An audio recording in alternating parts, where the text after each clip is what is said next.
అందరికీ నమస్కారం. Thoughts of తెలుగమ్మాయి ఛానల్కి స్వాగతం. నేను మీ లలిత కృష్ణ. ముందుగా మన ఛానల్ని ఆదరిస్తున్న ప్రేక్షకులకి, సబ్స్క్రైబర్లకి నా హృదయపూర్వక ధన్యవాదాలు. ఈరోజు ఈ వీడియోలో కమ్మగా నోరూరించే అరటికాయ పిండి మిరియం ఎలా తయారు చేసుకోవాలో మీతో షేర్ చేస్తాను. ఉల్లి వెల్లుల్లి లేకుండా, ఎక్కువ మసాలాలు హడావిడి లేకుండా కమ్మగా కడుపు నిండే ఐటెంతో భోంచేయాలి అనుకున్నప్పుడు ఇలా అరటికాయతో పిండి మిరియం పెట్టి వండి చూడండి.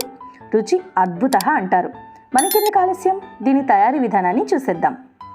దీనికోసం ముందుగా ఇలాంటి ఒక పెద్ద అరటికాయను తీసుకుని శుభ్రంగా కడిగి పైన తొక్క తీసేసి వీడియోలో చూపిస్తున్నట్లుగా పెద్ద పెద్ద ముక్కలుగా తరిగి నీళ్లలో వేసి పక్కన ఉంచుకోవాలి.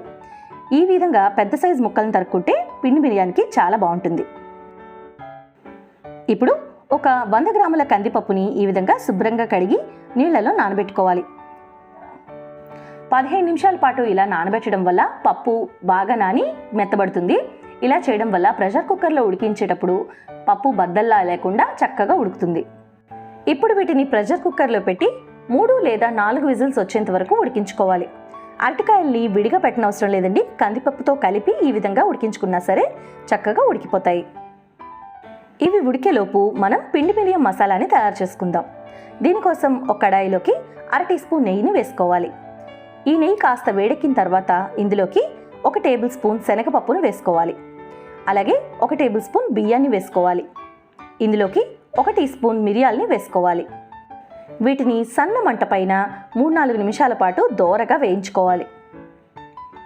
ఇలా పప్పుల్ని బియ్యాన్ని నేతిలో వేయించడం వల్ల కమ్మని సువాసన వస్తుంది. ఇవి కాస్త వేగాక ఇందులో 1 టీ స్పూన్ ధనియాల్ని వేసుకోవాలి. ఈ ధనియాల్ని కూడా మంచి సువాసన వచ్చేంత వరకు 1-2 నిమిషాల పాటు బాగా వేయించుకోవాలి. ఇప్పుడు ఇందులో 2 టేబుల్ స్పూన్ల కొబ్బరి తురుముని వేసుకోవాలి. ఇది పచ్చి కొబ్బరి అయినా సరే, ఎండు కొబ్బరి అయినా సరే ఏదైనా వేసుకోవచ్చు. ఆ తర్వాత 4 ఎండుమిరపకాయలని వేసుకోవాలి. వీటన్నిటిని దోరగా వేయించుకోవాలి. ఎండుమిరపకాయలని మీరు తినే కారానికి తగినట్టుగా అడ్జస్ట్ చేసుకోండి. నేను కమ్మగా ఉండేలా వేస్తున్నాను. కొద్దిగా కారం ఎక్కువ తినేవాళ్ళు మరొక 2 ఎండుమిరపకాయలని వేసుకోవచ్చు.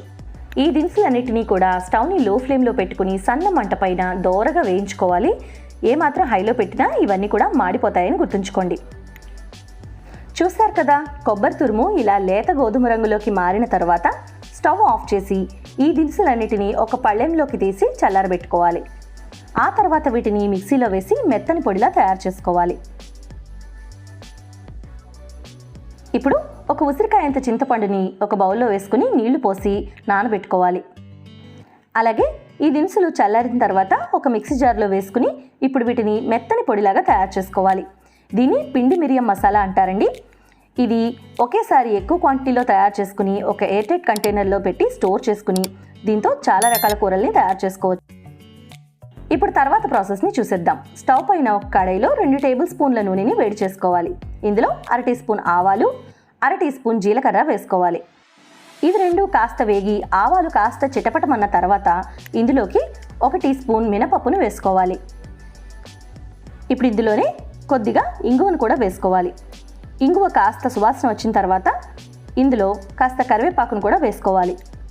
ఈ పోపునంతటినీ కూడా 1-2 నిమిషాల పాటు మంచి సువాసన వచ్చేంత వరకు దోరగా వేయించుకోవాలి.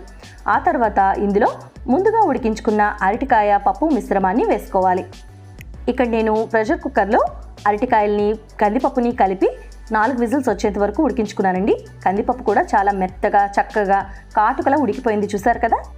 ఇప్పుడు ఈ పోపు అంతా బాగా పప్పుకి పట్టేలాగా 1-2 నిమిషాలు బాగా కలుపుకోవాలి.